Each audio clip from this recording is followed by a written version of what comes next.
Hey everyone, it's Liz from Fay Tarot, and today I am recording a VR to the lovely and charming and funny Kelly Bear. And this is 54321. And we are to pick out 5 decks, 4 books, 3 spreads, 2 magical paraphernalia pieces, and a tarot tip or advice one. So those are our assignments. And I'm actually gonna change it up a little bit because I don't use a lot of spreads. And so I'm going to do 2 spreads and 3 magical instruments or pieces of paraphernalia. All right, well, so I had a little bit of a hard time with the decks because I don't have very many specifically Halloween decks. I do have the Halloween Oracle, but I feel like that is, oh, hi, Luna. Come on. I feel like that is just something that is so common, and I'm actually not using it this year. So I thought, well, I'm not going to do that. And then I do have one other deck that is kind of spooky season-ish that I'm going to be talking about. But I don't really, I don't know if it's generational, but like Halloween, don't kill me, just isn't that big a deal to me. Samhain is, but it's a solemn holiday, holy day. But Halloween, I don't really care that much about. I'm not really a pumpkin spice person. I'm a summer, go to the beach, swim in the ocean, drink a frozen daiquiri person. So, let's just go with to each their own. Anyway, I did pick out 5 decks. And the other thing that was a little bit difficult about picking out the decks was I did a video a couple weeks ago, decks I'm using for autumn. And then about a week ago, I did 3 decks I'm loving using or something like that. So that I was like, well, I don't want to keep showing all the same decks. So I had to come up with some different decks. I think there is one overlap. But anyway, okay, let me get started. So I have 3 tarot and 2 oracle. So I'm going to start with tarot.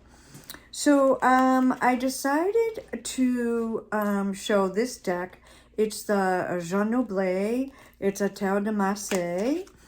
And the reason, you might be thinking, what the heck does that have to do with spooky season? And for me, this is an ancestral. I use this for ancestral work. And I actually got this deck in Marseille last October.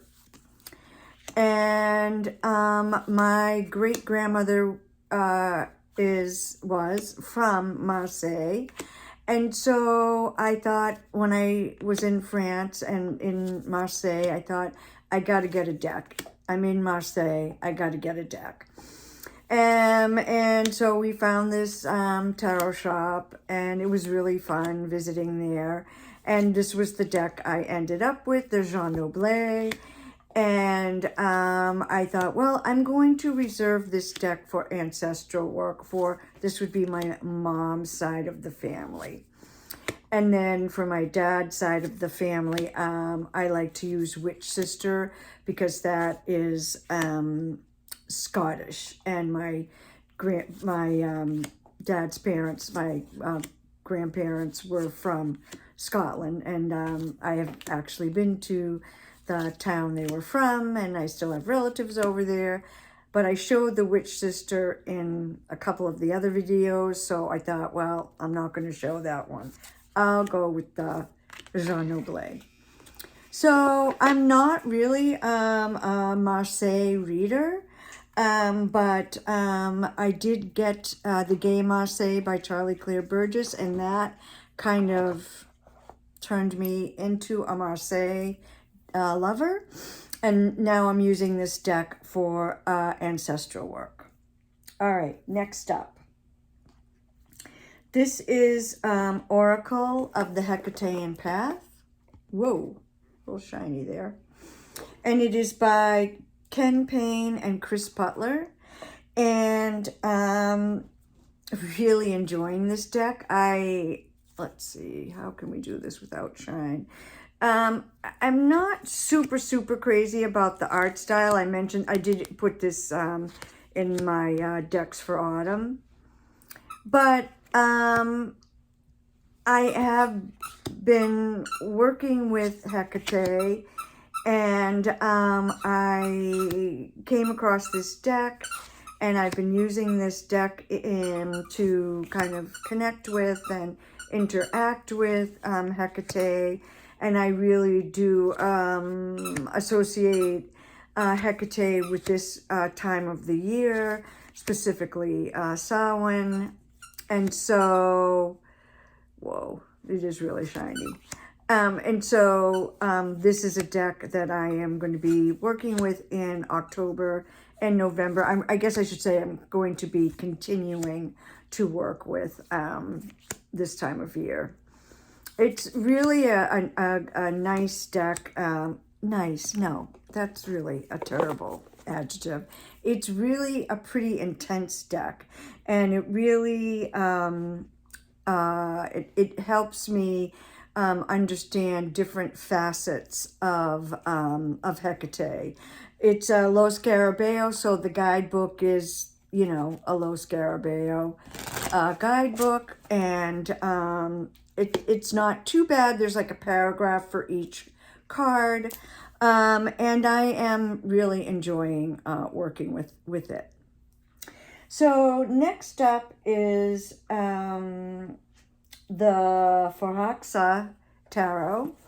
This is by MJ Cullinan. And it's funny, when I first got this deck, I thought of it as a spring, because I don't know, sometimes I think of the Fae as spring. But then the more I worked with it, the more I thought, this really makes me, this has like autumn feels in terms of its color palette and its vibe.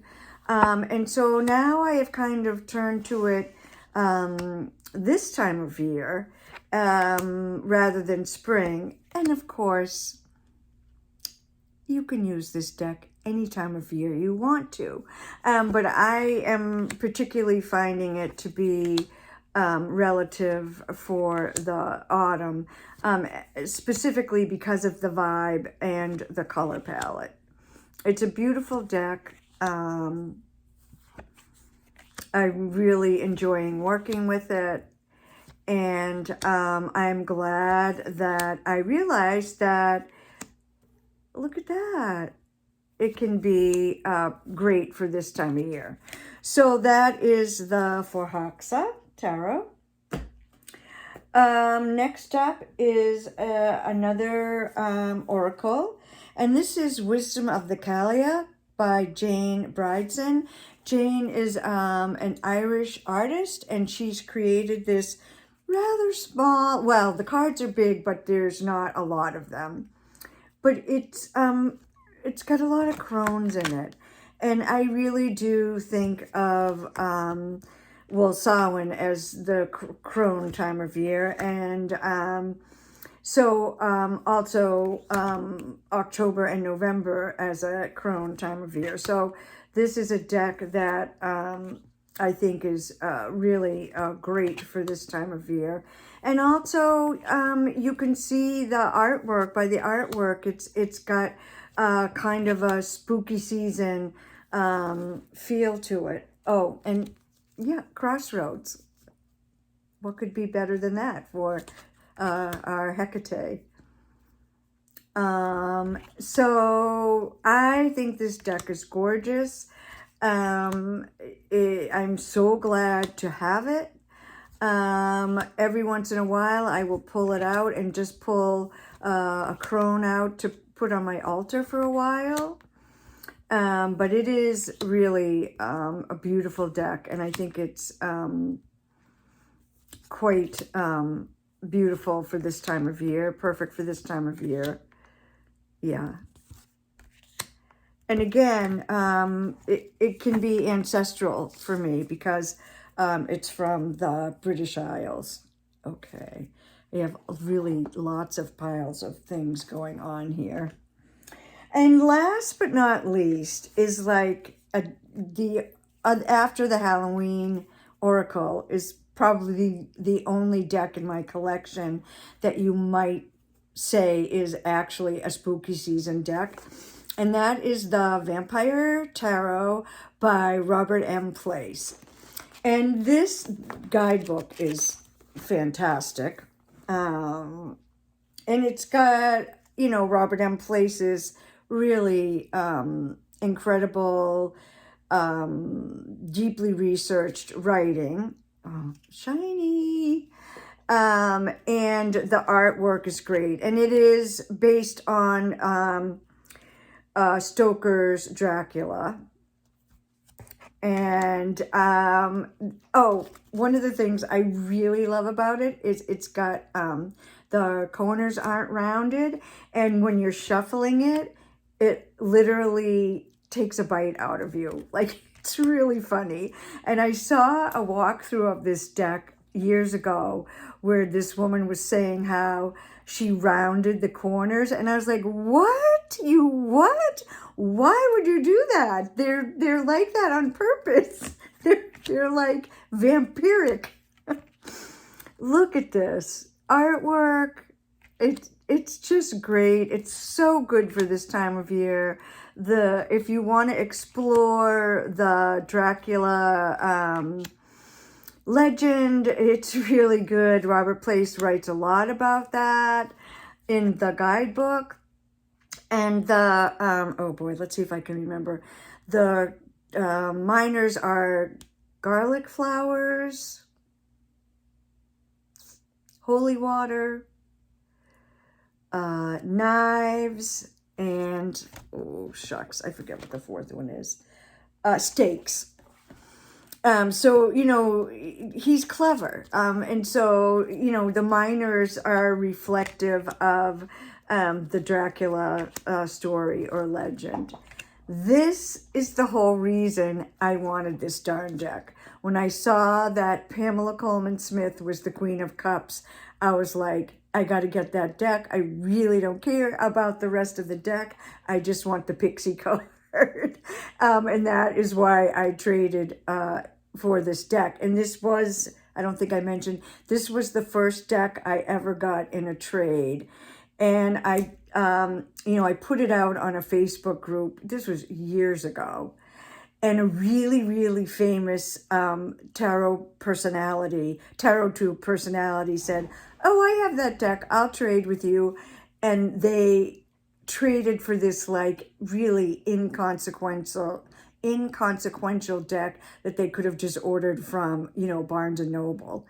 And so I felt really lucky in my first tarot trade because this was an out of print deck and hard to get at the time.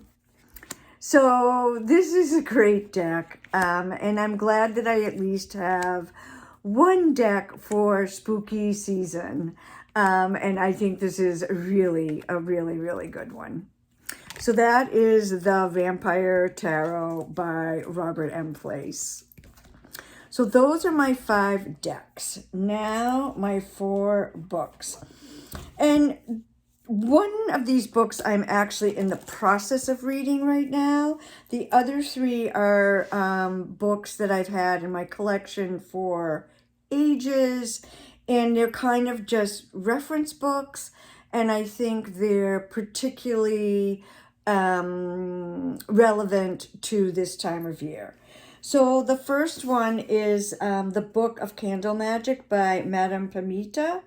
Candle Spell Secrets to Change Your Life. This is a great book. It's really thorough. It's really in-depth. You really can learn a lot about candle magic and spell casting with candles. I can't say enough about it. I also took an hour-long course that Pamita offered that kind of was in sync with this book, and it's really good. I've learned a lot from this book, and I use it a lot, and it's really a reference book. So this I recommend, really great book. This book, I don't know. This is kind of coming from a sentimental place, a nostalgic place for me. This is Laurie Cabot's Book of Spells and Enchantments. And so I grew up on the North Shore of Boston, and my first job in the late 70s, after I graduated from college, was for an organization called North Shore Family Planning. And I went around to different hospitals where we had family planning clinics. And one of the hospitals that I floated around to was Salem Hospital in which city? Salem, Mass. But way back then in the 70s, it wasn't like it is now. You know, they had the House of the Seven Gables, and it had the accusatory witch trial, and it had the Peabody Essex Museum, and it had all that stuff. And what Salem also had in the late 1970s was Laurie Cabot. And she used to wander the streets of Salem in full rich regalia. So black flowing robes, big pointy witch hat. She did have a little shop. And I know she's controversial. I know there's, positive and negative feelings about her. But I think I have the utmost respect for her, because before it was cool, before every other person in the world called themselves a witch, she called herself a witch. She was out and walking the streets in full rich regalia, and it was unusual and it was risky. And I mean, it was Massachusetts and it was Salem, so I mean, it wasn't like she was going to be, tarred and feathered or anything, but, it was still risky. And so I just remember driving through the streets of downtown Salem to get to Salem Hospital, and very often I would catch glimpses of Laurie Cabot. And that's kind of what sparked my interest in witchcraft. Because I thought, what is going on? What is this woman up to? And I went to her shop, and that was kind of the beginning. But anyway, she has tons of books. But this I just like. Again, it's a reference book, and I do spell casting and magical enchantments and things year round. But of course, this time of year in particular, I really am kind of making sure. And also with what's going on in the world, what's going on here in the States in terms of the presidential election, we got to be active. We got to be casting our spells. We got to be doing our witchcraft. So anyway, this has, all kind. Well, I just opened this page to banish warts. So that's one spell. Good luck oil. Love Herbal Mix, Fairy Passion Magic Herbal Mix. So there's just there's essential oil blends, there's herbal blends, there's information about crystals, there's candle magic, there's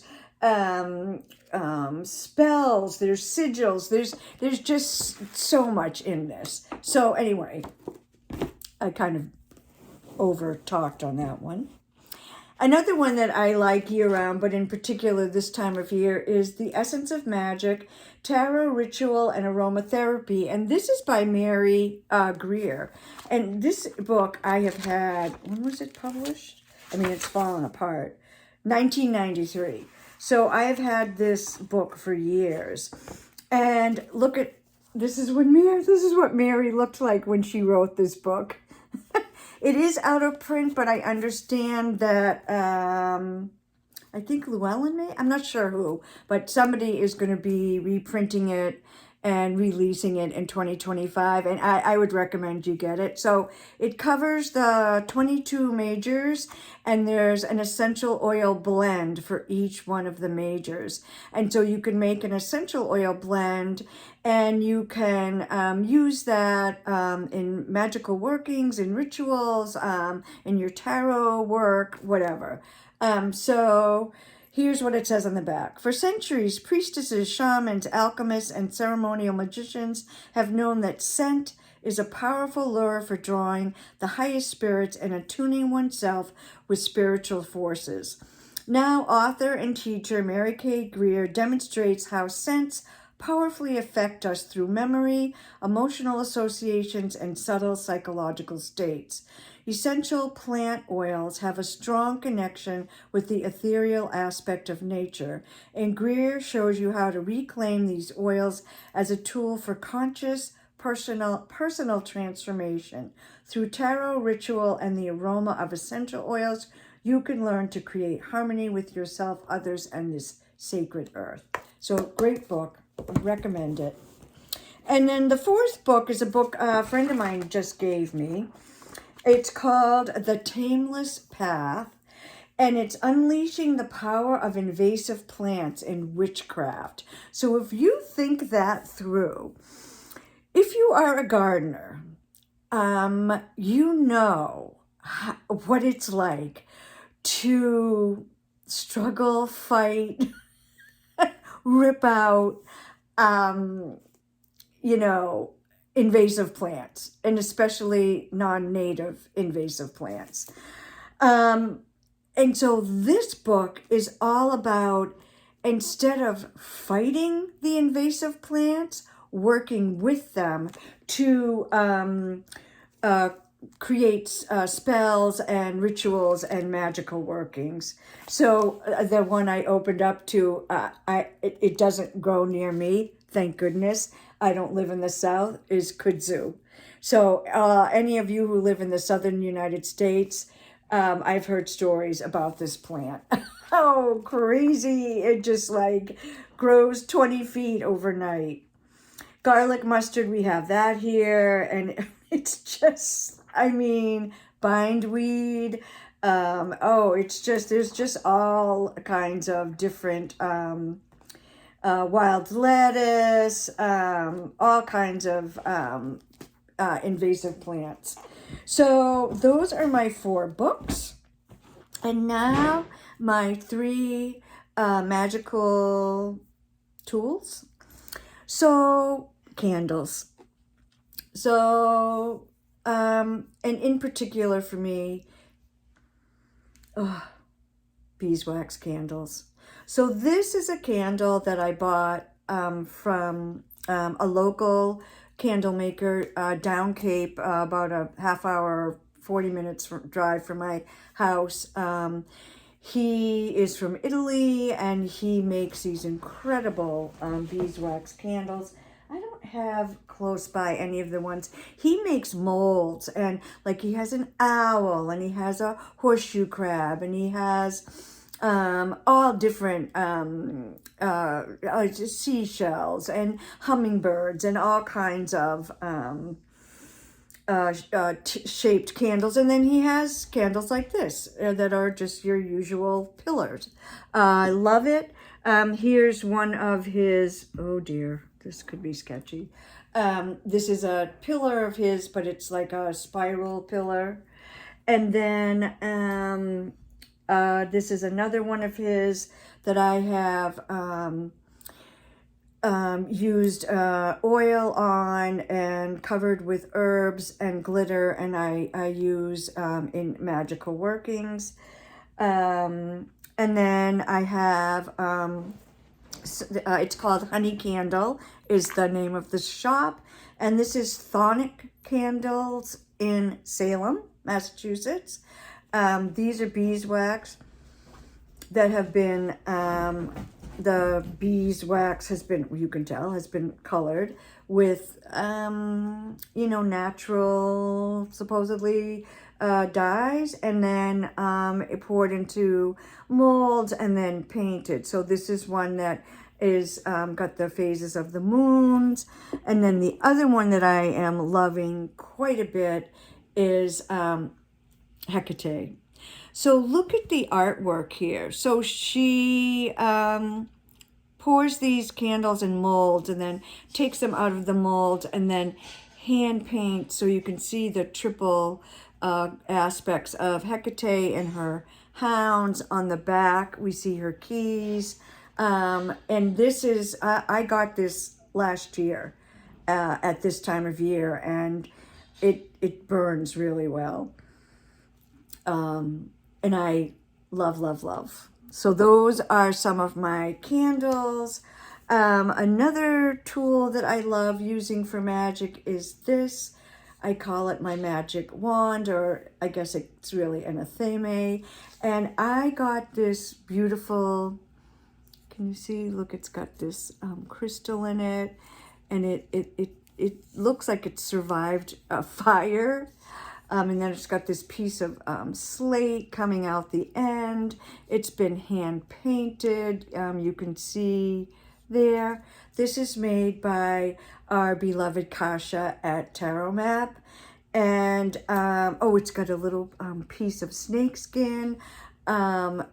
It's just, it's so powerful.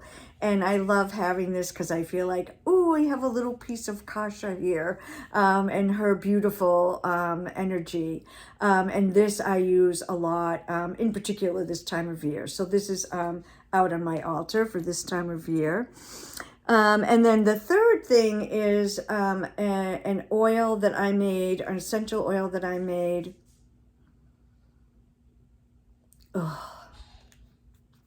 With it's ambergris and vetiver and a couple other of the real earthy. Vetiver is like one of my all-time favorite essential oils, and I made this years ago, and it still smells great.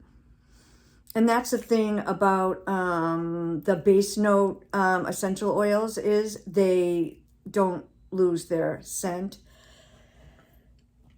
Ooh, I don't know if the vetiver made me sneeze or what, but anyway, that I used for anointing candles and myself and ritual tools and so forth. So those are my 3 tools. So for the spreads, I do, one of my favorite spreads is the 9-card box spread. I mean, you can't go wrong with that. So that is just one that I use all the time. And then the second one I wanted to talk about, here it is, comes from Julia Jeffrey, who is the creator of the Witch Sister Tarot. And this is a 2-card spread. Let's see if I can find it in here. It's called Witch Mirror. And it's, as I said, a 2-card spread. And so the idea behind this spread is, and I love spreads, or I love when people do this. So the first card, you go through the card. So it's either you're doing the spread about yourself, or about a situation, or maybe you're doing it for someone else. So the first card is representing the person or the situation that you're doing the spread about. And so you go through the deck and you consciously choose a card face up for that one. And you put that down. And then the second card is chosen randomly. So then you shuffle the remaining cards and you randomly draw the card and you put it down face card. And first you kind of get the sense or the meaning from the first card, the one that you picked out purposefully or representationally. And you kind of get the meaning of that. And then you flip over the other one and it's a reflection or the subconscious or the underflow or the energy that's running underneath that face up card. So that is a spread that I'm enjoying, and I think it's great for this time of year. So that's 2, and 1 is a tarot tip. And my tarot tip is enjoy. Enjoy the cards, enjoy your tarot practice, enjoy your magical practice. Let you be you. Do what works for you.